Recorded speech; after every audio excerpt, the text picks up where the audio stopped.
You know what I'm saying? You still trying to go back. So I don't know what you're talking about. No, for what? You trying to go back, man. Let them boys do you again. No, it's like for what? I mean, I would only go back if it was under the right circumstances. Like it has to be like, for example, like a team or a coach like the Kansas City Chiefs.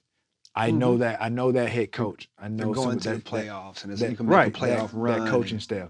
He knows who I am as a person. He knows my playmaking ability. So it's not like I got to go in and prove to him like what I can do. Understanding, obviously, you're gonna say I'm older or whatever. If you feel that there are limitations, then you will insert me where you see. How many plays could you play right now in one game? The first game you came back, how many plays could you play? I'd probably give you like at least 30 to 40. No, plays. you can't do 30, 40, dog. No. What? No. Dog, that's crazy. That's nothing. I'll give if you Dog, went and played 40 is that's more than half the game. 30 plays? Like, No. yeah, that's about I'll give you 20. I'll give that's you 20. 10 more than what I said. That's a big 10. That's a whole other 2 drives. What's wrong with that? You I don't, can't they don't do have to that. be consecutive drives. You can't do that. You can't tell me what I can't do. it. You sound like 40 plays? But you sound like the general manager. You sound like Louis Riddick right now. That's why you would never be able to have a job because you're telling me, you're assessing me based on what you think you know about an athlete. That's why Louis Riddick got hot at that dude. I can evaluate.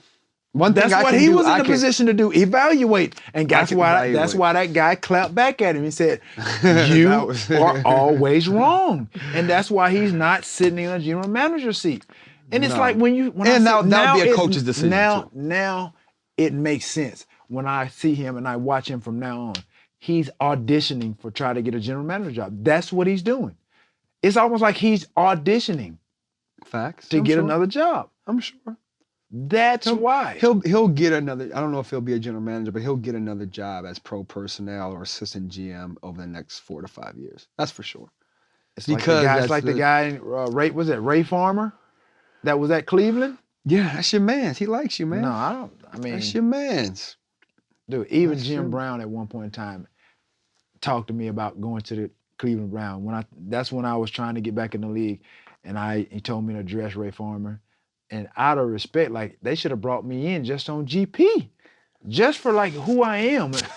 But again, this is me knowing me and the confidence that I have. He probably would still have a job had he brought me in. I guarantee. Okay. He probably would have a job today had he brought me in because I was gonna go in there and I was gonna ball out. Okay, let me ask you this, right? Because that was gonna make him look like a smart GM to bring somebody in my caliber, regardless of whatever that's happened. Let's say that happened, that exact scenario happened. If somebody brought you in and you didn't work out and that general manager got fired, would you be held accountable at all in your mind? Would you kind of feel a little bit bad? What do you mean? If I didn't work out? No, if you didn't work out, or you got there. Oh, you're talking about like it just didn't work out. It didn't work. The team was 2-14. We know it's not all your fault. We'll know that, but they're gonna blame it on you. They're gonna blame the general manager. And if they didn't bring, I'm used to that. I'm built for this type of stuff. I mean, people blame. So would you feel bad for the general manager who brought you in? Right, and he gets fired. No, because absolutely not, because he had a better chance of bringing me in than not. No, I'm saying, but let's say if they did though, if they did bring you in, hypothetically, they brought you in, it didn't work out, team's 2-14, the locker room's trash, and it's all your fault and the general manager's fault. But why didn't it work out? What do you mean it didn't work out? It can't. You got to give me a better scenario. Okay, hold on then. Because I'm gonna go in. I went to Buffalo, and people didn't think that I would go there and didn't pan out. Exactly. Right. Well, I'm saying right. But I went in there and it did pan out. Right. That's because I know my ability. So I went if you in there and balled had out. 20 drop balls, you're 2-14. You were injured. Who drops 20 balls? You dropped 20 balls. That's why I'm saying. Listen to me. What the fuck is in your drink? That's my water. Let's give me my water. That's some alcohol. Because you're talking crazy right now. Dude, who drops 20 balls? You drop a lot of footballs. What? You never dropped 20 balls in a year? I don't recall. Yes, you have. No, I don't know. I don't keep count. Okay, well, let me keep count for you. Yeah, you've dropped. Let's just say you dropped. It's hypothetical. But I don't base my life on hypotheticals, bro. That's why you're average and I'm not. Because you go in hypothetically, oh, what if I do this? Wait a minute, wait. Did you say I was average? You said I was average? There's nothing about me average. But dog, to sit up there and say hypothetical, that's your mindset. I don't go into stuff thinking, okay, what if this? You're not going into it. It's the end result. We know the end result. It's hypothetical. Like you said, Okay. if he would, you said. I don't get, but I get it, but I'm never going to put myself in that hypothetical situation where you said if he would have brought you in, he'd still have a job because you would have balled out and the situation would have been all good.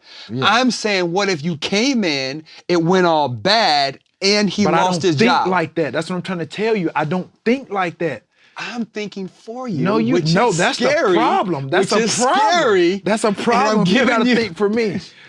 I tell people though, in order to think positive and get positive results, I agree. You can't think negatively. And I don't think like that. Me neither. So I'm thinking negative about you, not about me. That's some big analytical. Difference. That's people that think analytically, and I don't. That's not my area of expertise. So I don't put myself in that box or that space. What's the most negative thing you've ever thought? Probably the most negative. Probably suicide. That's a negative thought. I feel you. You never thought of suicide? Absolutely. Okay then. So SCT is real. Absolutely. But I'm just saying on a day. That's I'm you asked me the most negative thing. It doesn't top that. You're right. It doesn't top that. But I'm trying to think like on a regular daily, how many negative thoughts that come in like my head, then I got to think something positive. Cause I'm very positive. Right, yeah, exactly. But I think that's human nature. I think anybody, those wavelengths are they just happen. Yeah. It's your mindset and your willpower to overcome the negative. The moment. Like boom, it's in and out. I don't sit there and you don't dwell on it. Exactly, you don't dwell on it. People that sit and marinate in it, then that's when it becomes a problem. Marinate.